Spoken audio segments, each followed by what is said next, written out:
Today I'm going to give you some troubleshooting tips for when you're having problems with your tattoo machines or your equipment not running correctly.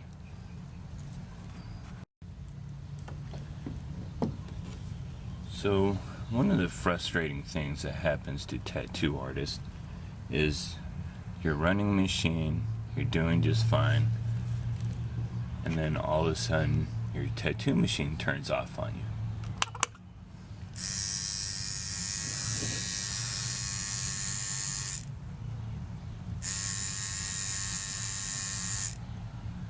You can see on this machine with this type of clip cord that sometimes the connection isn't the best. So by just moving my clip cord, I can get it to work again. Before you tear your machine apart trying to figure out what's wrong with the machine, there's some things you might want to check first, because it might not even be the problem with your machine.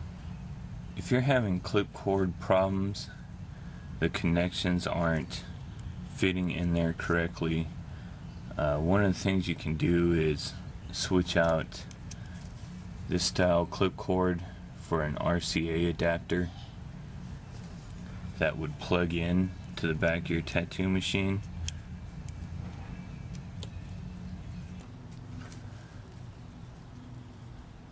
So once you make sure that your connection's on there nice and tight, you can also check to make sure that your plug hasn't come unplugged. Make sure that your phone plug is in the port nice and tight. Make sure your foot pedal's in there nice and tight.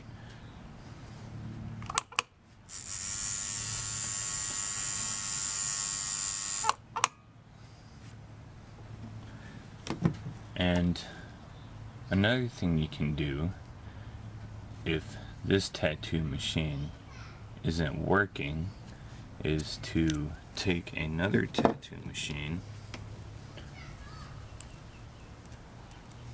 and plug it in, and then see if that tattoo machine's working. So this tattoo machine was working, this one is not. So that tells you that your equipment might be set up correctly, but you might need to adjust your machine.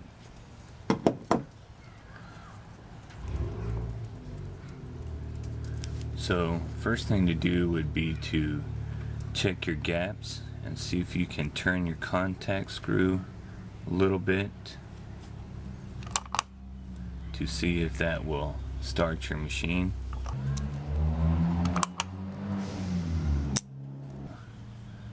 Another way to check and see if it's your connection is to plug in one side of your clip cord and then actually just to touch your spring with the other side of your clip cord and see if it works.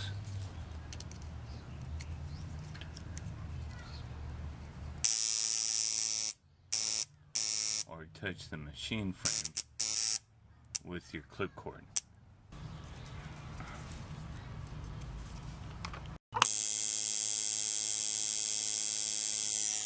So if you find out that it is your machine that's not running, you want to check your shoulder washers, your plastic washers, and make sure that they haven't split or cracked, or that any metal you have on your machine isn't making contact with the frame.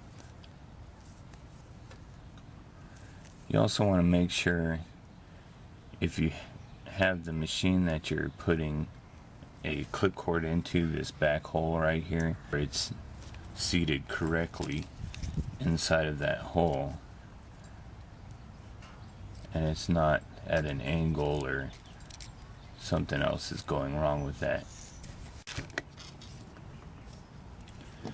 So let's say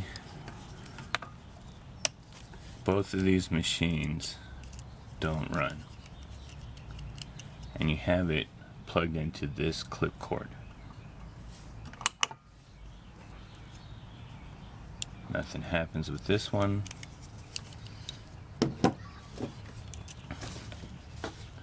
And nothing happens with this one.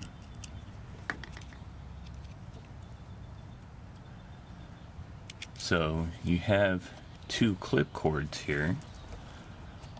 So switch your power source over, or unplug your clip cord and get another clip cord, and then plug that in and see if it'll run.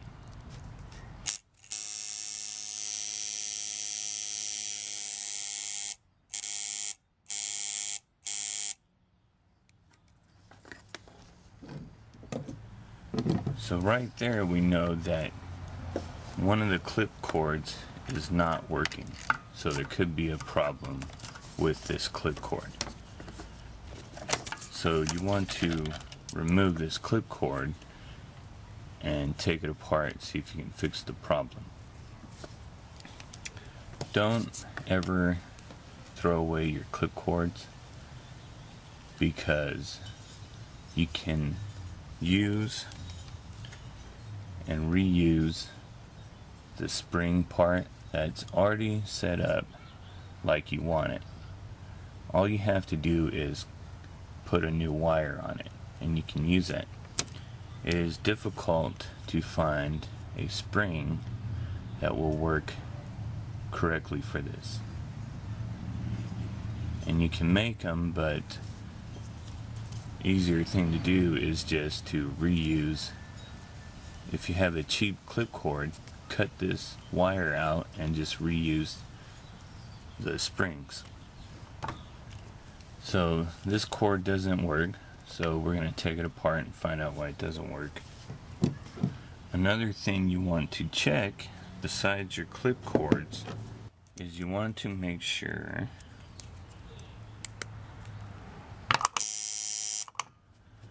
that your foot pedal works.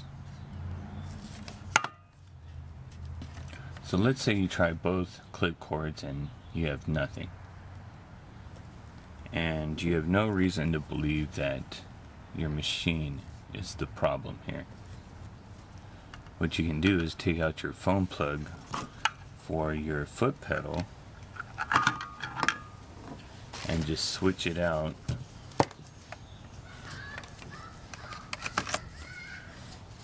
for another foot pedal or a continuous on-off switch, and see if that will fix the problem. What you can see is that to check it this way, you need to have at least two devices that hopefully work, so that you can check to see if one's working and one's not. And it's a good idea to have several options and to have multiple clip cords and machines, because if you're halfway through a tattoo and your equipment fails, you need to be able to get some equipment that works in a hurry and finish the tattoo. So it's good advice to have a double of everything. This is power supply that I keep around, cheap power supply. It works. This was out of a kit, the first power supply I had, but I got this power supply because it has the duty and the cycles per second on it. Now, I don't use this, but I keep it around as a spare just in case this power supply breaks. And if you think that's crazy talk, this is a broken power supply that doesn't work.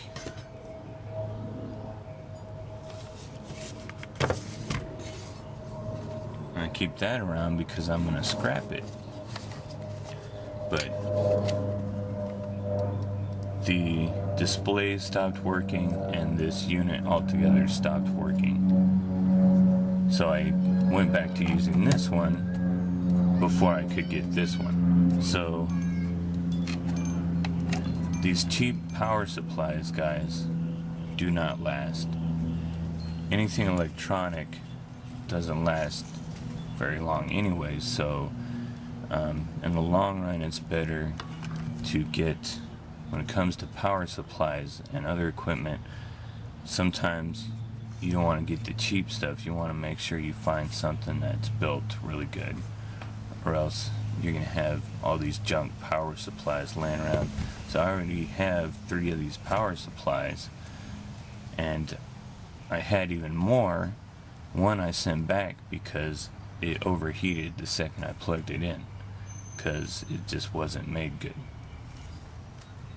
So in the long run, you're going to save money by getting a good power supply. So I really suggest, when it comes to power supplies, spend the money on them.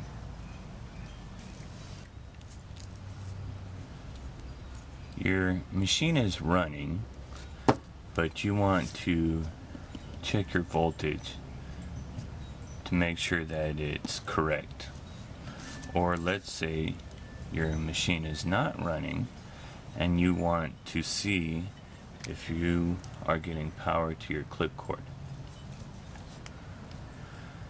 So if your machine's running, you want to turn it on, and that way we will know power is going to your machine.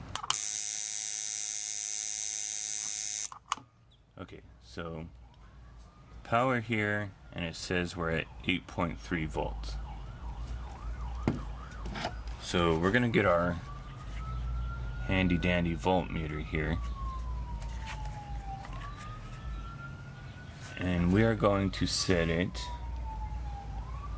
over to the DCV side. And they have on this one 20, 200, and 500. We know we're not going over 20 volts, so I'm going to stick that over there to the 20. You could even put it on the 200. I'm going to touch the clip cord with the voltmeter probes.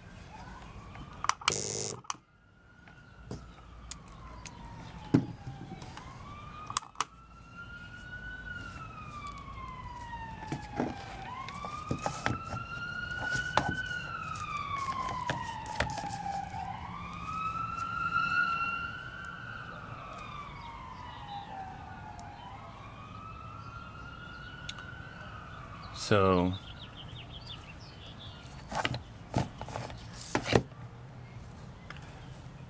what my power supply is saying is 8.3, but when I touch my clip cord, I only get 8.0.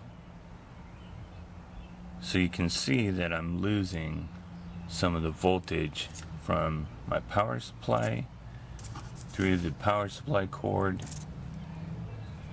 or this is telling me 8.3 volts, but that's not correct.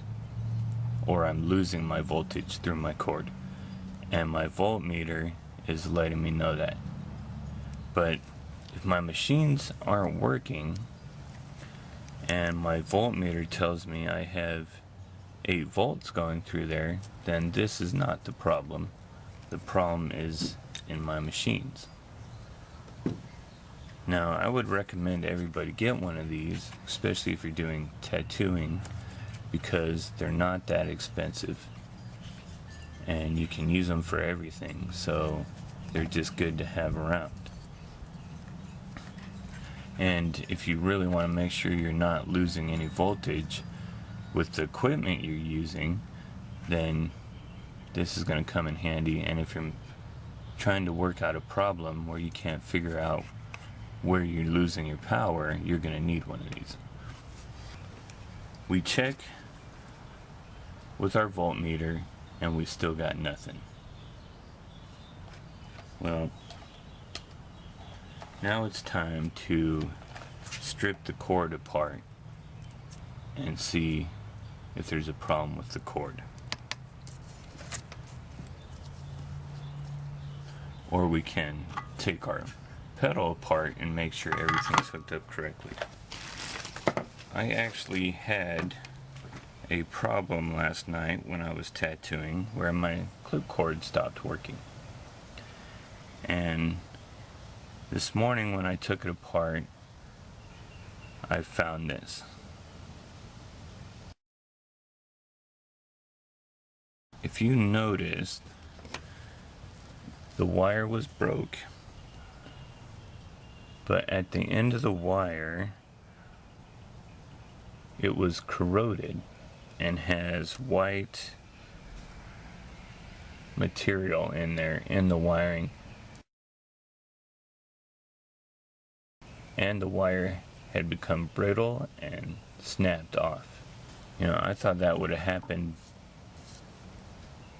in the phone plug quicker than it would have happened here, because on your clip cord it's covered up with the shrink wrap, so it's protected from any of the elements. But what might be contributing to that is the fact that this is speaker wire and it's not made to resist corrosion. And because the end of the speaker wire is bare, it might have corroded a lot quicker and broke from being brittle and from the corrosion.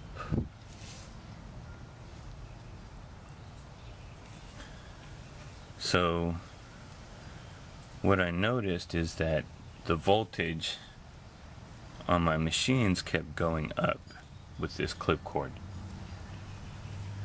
I did the video where I showed you a machine that was running about 2 volts, and that was with this cord, but over time it started, my voltage went up and up and up right back to where it was at before.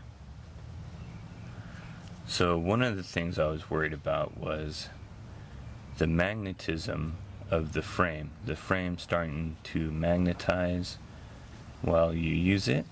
But the machine I had was an aluminum machine, so that could not do that with that machine. It could do it with this machine, so that was not the problem.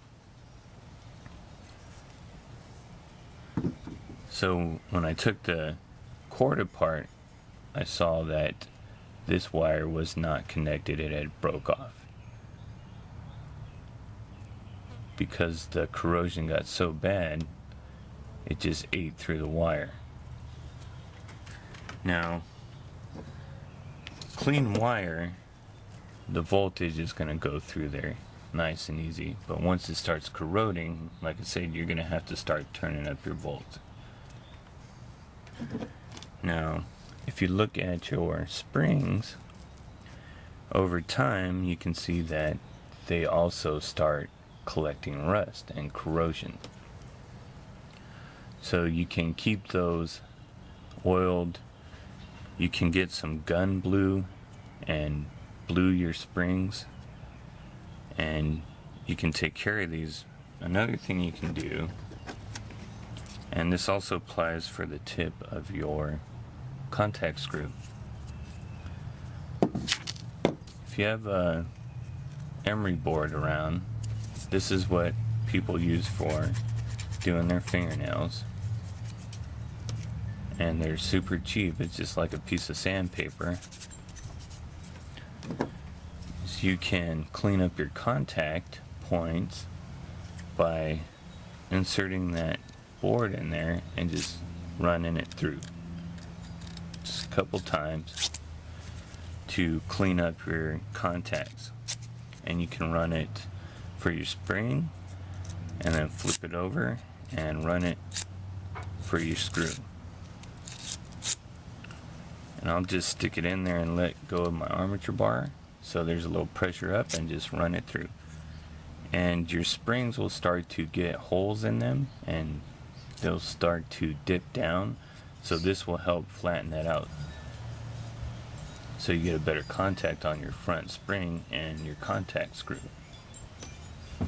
But you don't want to sit here and file your whole screw away. You just want to run it through once or twice.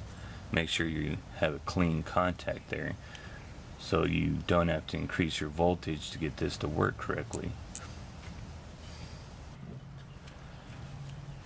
If you are using rubbing alcohol to clean your equipment, it will actually oxidize your springs quicker, any metal, and it will make your machine rust a lot quicker.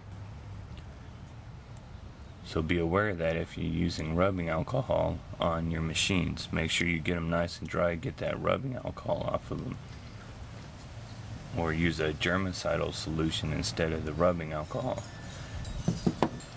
If you're making your own clip cords, try to find some wire that's corrosion resistant and try to cover up this bare tip of the wire that's open to the air.